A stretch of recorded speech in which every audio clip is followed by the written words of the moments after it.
Kwa sababu I understand the principles of authority. ninaelewa kanuni za mamlaka.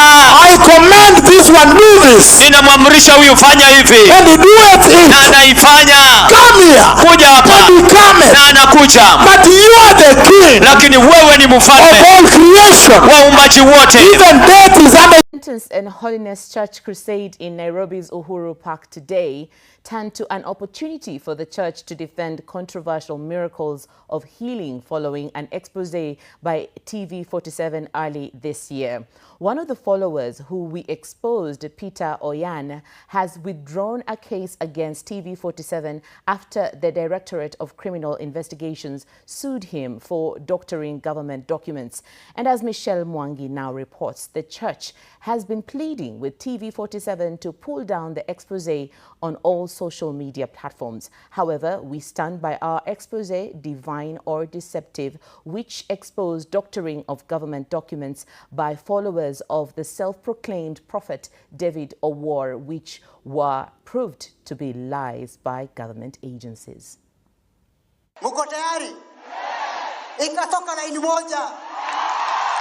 What was meant to be a day of crusade and preaching in Nairobi's Uhuru Park Stadium turned to be a day of sanitizing the self-proclaimed prophet, David Owuor. Team of battery of very, very senior advocates are here. Months after TV47 aired an expose, divine or deceptive, for hours the controversial church used the platform to justify the questionable miracles of healing HIV among its members. This coming after TV47 expose showed how hospital documents were doctored to prove that there was healing.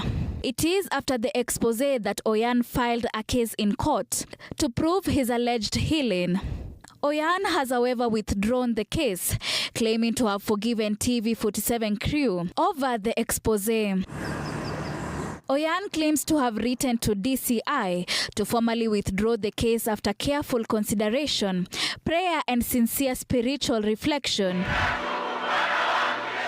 The withdrawal comes after the Directorate of Criminal Investigations filed a case against him for doctoring government documents to claim to have been healed HIV by the self-proclaimed prophet. The documents just say your name. Through lawyers Dunstan Omari, Cliff Ombeta and others visited TV47 offices to pitch a business for airing the Uhuru Park Crusade. However, the demand was for TV47 to pull down the previously published footage, videos, clips or related content concerning the ministry that was earlier posted on its platforms, including any reproductions or excerpts under its control after the live broadcast. Cape Media, however, confirms that we stand fully by the contents and integrity of the expose. It was produced and broadcasted in accordance with our editorial standards and professional obligations as a media house, and it is not a matter open to negotiation as a condition precedent of any commercial arrangement.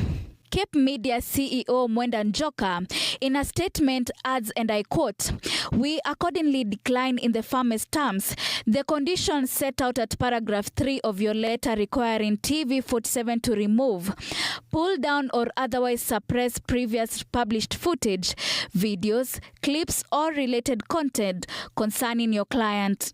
We further decline any condition, however framed, that will restrict TV47's future reporting on matters of legitimate public interest concerning your client, its leadership, or the individual referred to in your letter as the prophet." End of the quote.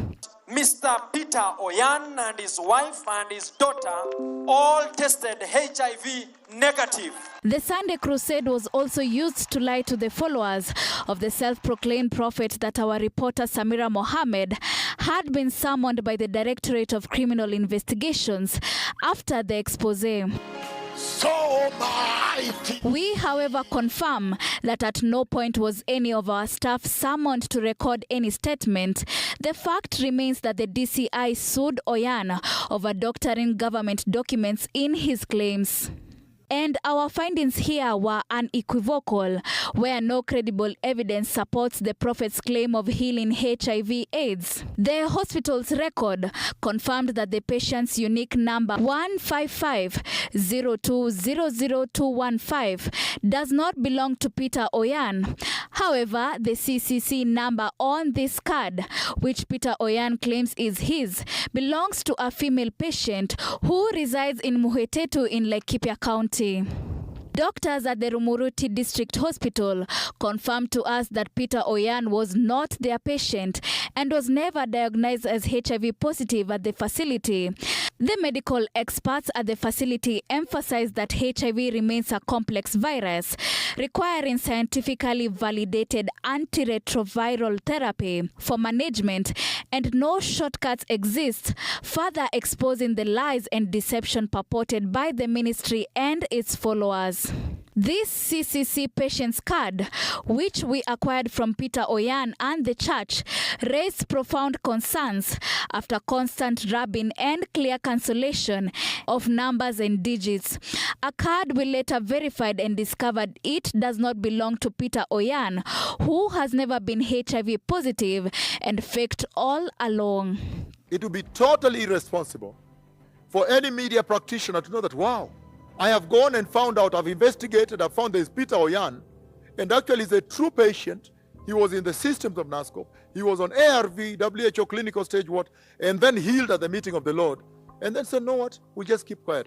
I think that would be irresponsible. In Rumuruti, we headed to a second facility where Peter Oyan claimed he was tested HIV negative after the alleged miraculous healing, a claim the facility rubbed off, saying the documents they were provided to were fake and did not belong to the facility. To verify the authenticity of the document, the facility provided us the document they used back in the year 2012 to 2019.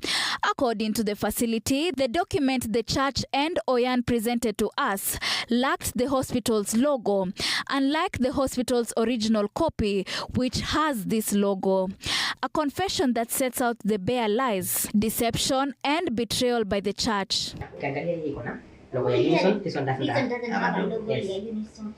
And in our quest to verify more, we reached out to a third hospital, the Karen Hospital in Nairobi, where Oyan claims he was tested HIV negative on 20th May 2014 after his healing. And our source at the Karen Hospital searched the said patient in the hospital system, but could not find him in the system, confirming that Oyan has never been tested at the facility.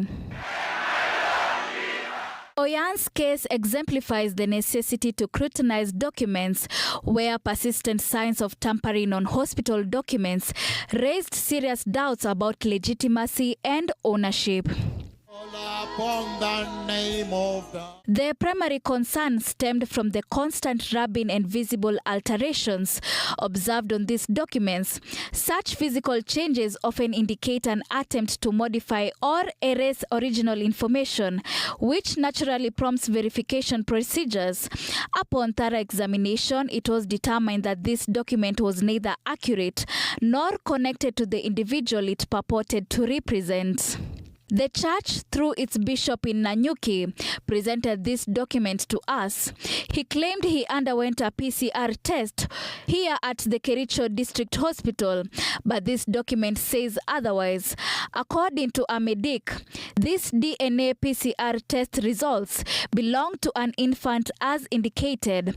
The same tampering and alteration that was evident in the patient's CCC card number is seen here, where they changed these digits to match the patient's unique number on the card. PCR test.